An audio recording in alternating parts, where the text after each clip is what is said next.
próxima questão, questão 35. Teoricamente, existe uma estrutura ótima de capital que produzirá a máxima riqueza para a empresa. Os gestores obtêm indicadores do mercado e dos investidores quando o índice D sobre C fica bem próximo de um limite. Esses indícios são encontrados no mau desempenho dos índices financeiros, na queda dos ratings das obrigações e no baixo desempenho das ações em um mercado de alta. Torna-se fundamental analisar os seguintes sinais que indicam quando esse índice está muito alto, exceto. Então aqui é uma questão que, cara, quando saiu essa prova, quando a gente foi fazer a correção, e quem acompanha, quem é aluno do CFCJZ, da Escola Contábil, sabe que a gente faz a correção ao vivo. A prova acaba às 14, 15 horas, a gente já está ao vivo. No máximo, isso quando não é antes, né? A gente tentou resolver essa questão, ficou batendo cabeça, procurando na bibliografia, né? E, cara, não estava achando, né? E essa questão, tanto que ela foi anulada, tá? Porque ela não consta do conteúdo programático do exame de suficiência. Então, essa questão especificamente, ela foi anulada. Mas o que é o índice D sobre C? Né? Aqui, isso é algo, na realidade, que, cara, é até bastante utilizado quando a gente faz análise fundamentalista, que é a dívida sobre patrimônio líquido. Certo? Tá? Só para que você possa entender. Então, esse é o índice dívida sobre patrimônio líquido. Então, significa o seguinte, ó, se você tem uma empresa que tem uma dívida de 100 e um patrimônio líquido de 10, e você tem outra empresa que tem uma dívida de 1 e um patrimônio líquido de 10, quem está melhor, a empresa A ou a empresa B?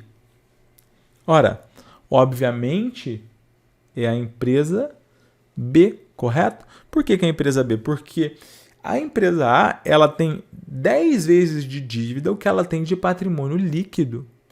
E a empresa B ela tem apenas 10% do seu patrimônio líquido comprometido com dívidas.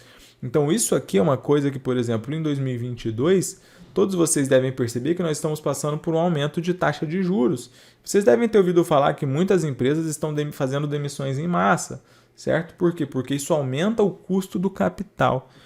Então, em 2022, por exemplo, está se prezando muito mais por empresas que tenham índices de endividamento, estrutura de capital que seja sustentável, tá?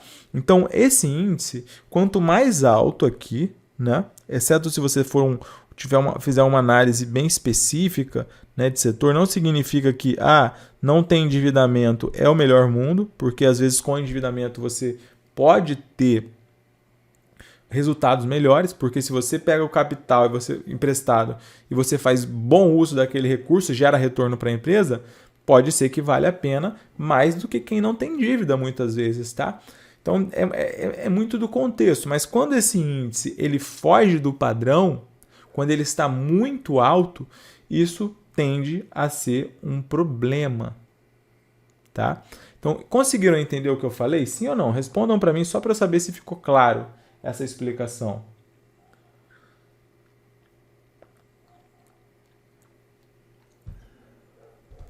Só para eu saber se essa questão ficou clara.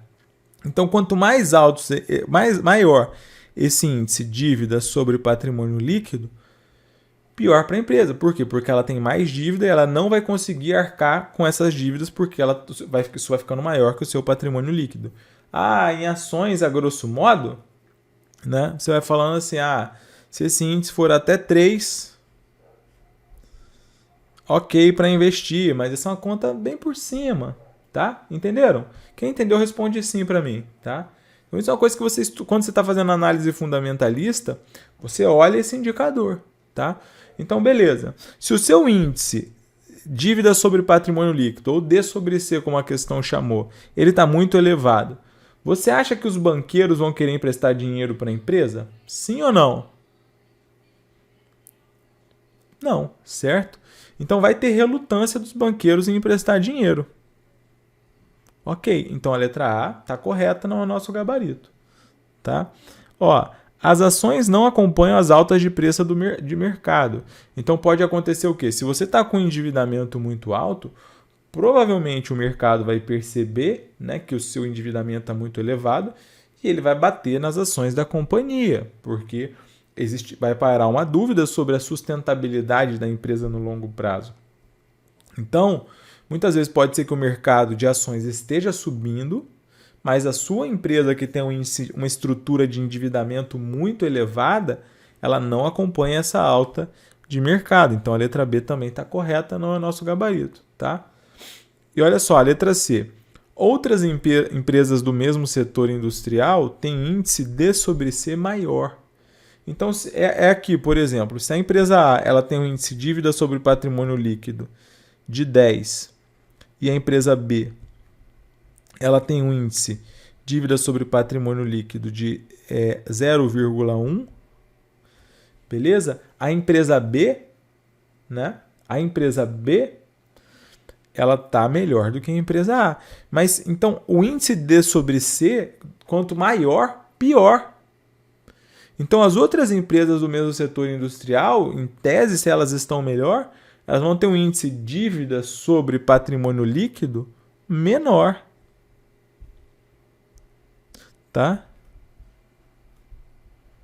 Porque, em tese, elas são mais saudáveis. Tá bom? Então, esse é o nosso gabarito. Ah, Gabriel, não entendi. Volta 5 minutinhos nessa explicação. Escuta novamente tudo que eu disse que você vai entender. É um pouquinho mais avançado, mas eu acho que a minha explicação foi clara. Tá? Eu acho que a minha explicação foi clara. Né? Os bancos de investimento sugerem novas formas alternativas de captação à empresa. Então, aqui é a mesma coisa. Então, muitas vezes os bancos não vão querer emprestar dinheiro porque essa empresa já está muito endividada, a dívida sobre o patrimônio líquido já é muito alta, então tem muito mais dívida do que patrimônio líquido. Então, os bancos vão falar, ó, procura outra forma de arrumar dinheiro. E aí muitas empresas vão lá, fazem equity, né, que é dar um pedacinho ali de participação acionária da empresa, rodadas e assim por diante, tá bom? Beleza? Fácil a questão? Cara, não é fácil. Mas se você escutar eu falando isso aqui 2 ou 3 vezes, já vai entrar na sua cabeça. Essa questão, ela pode até não ter caído, ser anulada, porque ela não cabe aqui, mas se você colocasse essa questão na parte de análise das demonstrações contábeis, dificilmente ela seria anulada, tá? Dificilmente ela seria anulada. Isso aqui foi porque o examinador ele quis anular mesmo, tá? Mas ela poderia estar na parte de análise das demonstrações contábeis. Tudo bem, pessoal?